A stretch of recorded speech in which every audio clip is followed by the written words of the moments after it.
which is there's no other way to categorize this than a tax.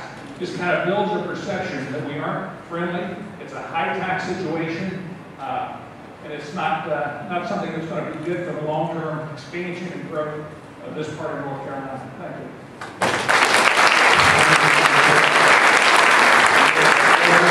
I did have one additional comment. As a new resident, trying to make my way in, I've written our representative, who was the representative for Oriental, twice by email, once regarding this and once regarding another issue. I've never gotten a reply on either one. I think the fact that he's running for Senate is laughable.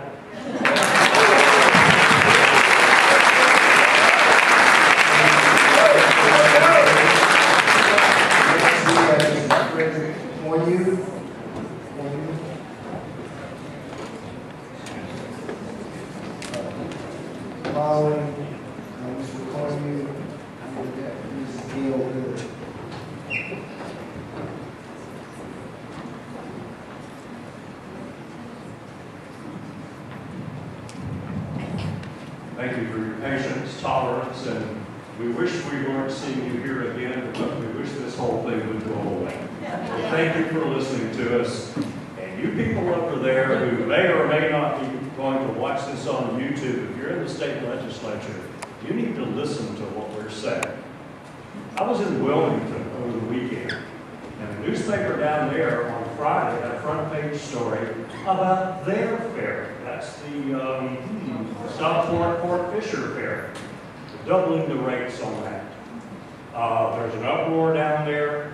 What I would say to everybody here, especially you folks, terrific folks who came in from other counties for this meeting, and to you folks who are not paying attention to the fact that, what, 4 counties have been represented tonight? At least 4.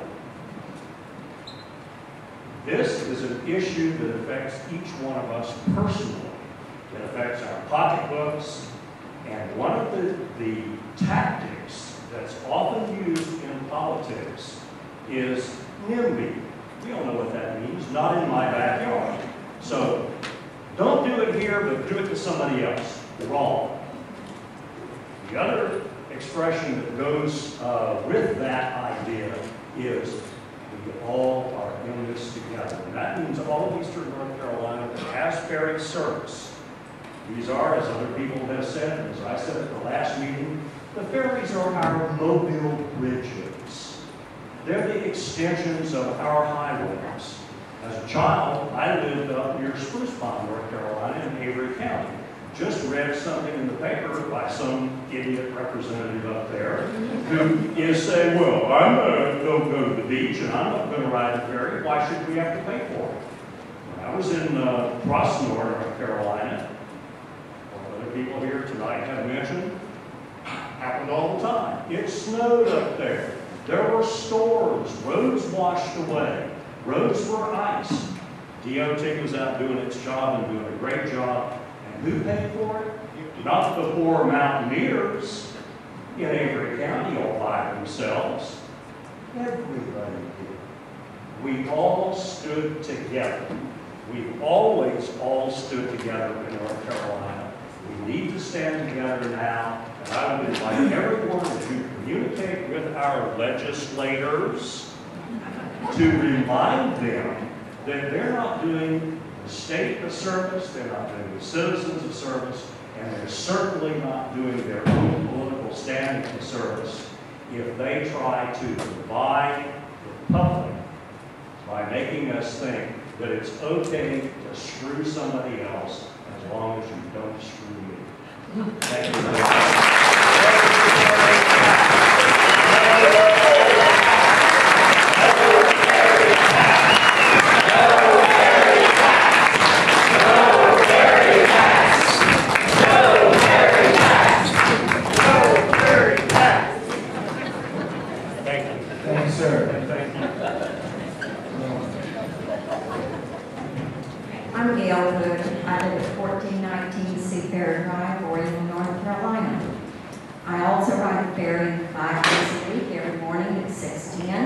It used to be 6:15, but the ferry division decided I needed to get up 5 minutes earlier.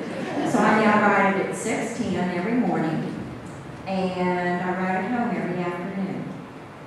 And on those trips, I can tell you that we are the working class. We do not have $4 one way, 5 days a week to pay the state. We pay our taxes already, which is already too high. You cross in Virginia, gas taxes are less, gas is less. The minute you cross back into North Carolina, gas is up. And gas is higher down in this area than it is up in Raleigh. Point blank. I will not ride the ferry if there is a fee. I am very fortunate. I have a vehicle that gets 45 miles to the gallon. I will drive a crank. Now, my maiden name is Stoska. It's hard-headed. Trust me, I will not ride the ferry. Secondly, as an educator, I believe this state believes that all children deserve a free education. Then why would you even consider charging a school bus a fee? I don't care how old the kids are.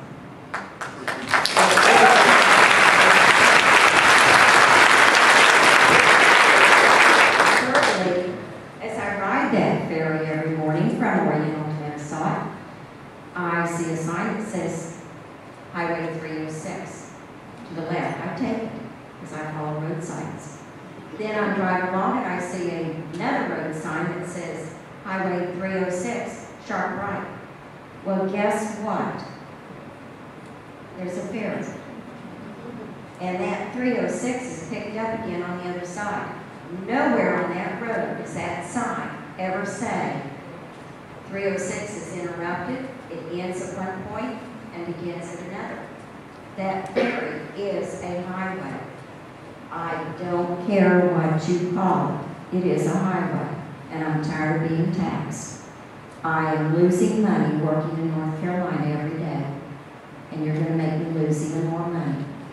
And if you don't think that Cherry Point is at risk by putting more money on the people that work there, try looking at communities that one time decided they weren't going to make it easy for the military. Military paid their people in silver dollars. And all of a sudden the community realized how much money the military brought in. You're going to hurt North Carolina. Look around right now at all the for sale signs because of the hurricane. You can just kiss Pamlico County goodbye. And I would venture to say that anybody that does surveys knows that a valid survey is not a one-day survey on ridership.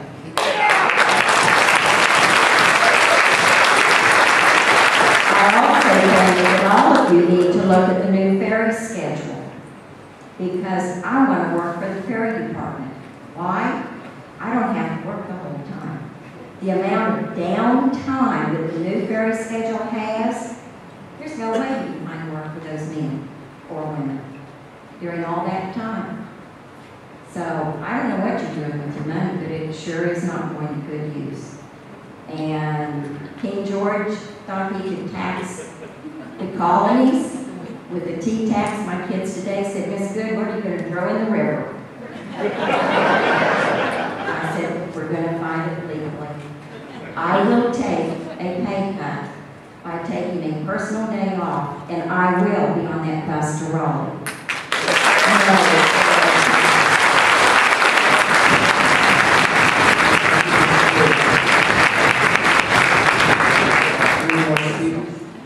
Next, Mr. Jim Barton.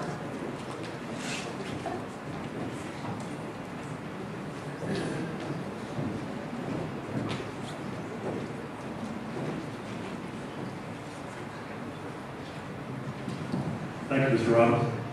Ladies and gentlemen, I'm Jim Barton, resident of Oriental. I live at 104 Pelican Circle. I like to wear flowery shirts, and I like to write letters when I'm mad.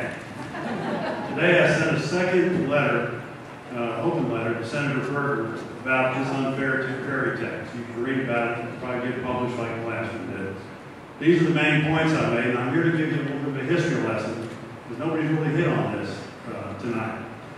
The legislature has forgotten the history of the free ferries and the road systems connecting to them. My message to Senator Burker is this: your forgetter is getting better, but your remember is broken. We in the East don't forget things. Did you forget why NC 306 was built?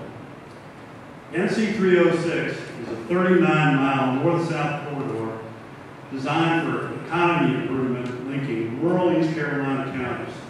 The first phase of this was begun in 1930. The second phase was started in 1932, and the last section of that was built in 1976 to 1978. The NC 306 improvements were made to provide easier free ferry, and I put that in quotes, access to the Pamlico and Neuse River ferry, the history of which I'm now going to address. The free ferries for the NC 306 route began first between Bayview and Aurora in 1966. And remember that day. And that was after significant community, government, and business involvement and discussion. Now, why was that? It was viewed as an integral part of the NC 306 highway. The Pamlico River Ferry was designed to provide easier worker access to the successful mining operation in Aurora, begun by PCS's predecessors the previous year in 1965. Most workers lived then and now live across the river.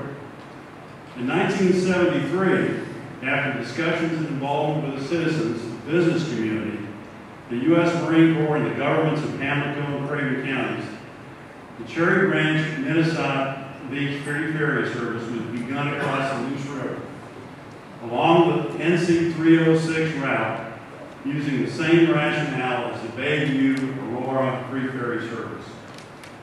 Now, the Neuse River and the Pamlico River Free Ferries were not pulled out of the blue. They were modeled after the 1953 Hatteras to Okonkro free ferry. That route was a continuity for NC-12, same model, 1953, 1966, and 1973. The same rationale, economic vitality and access for community residents. Yet our ferries will get taxed, and that one out on NC-12 will not. Same model, different structure. Residents from outside the local areas have filled the media, and people talked about here tonight, complaining that they should not pay for, quote, our, unquote, ferries because they do not use them. Let me respond to that criticism by saying that a new bridge span in North Raleigh has recently been completed across where?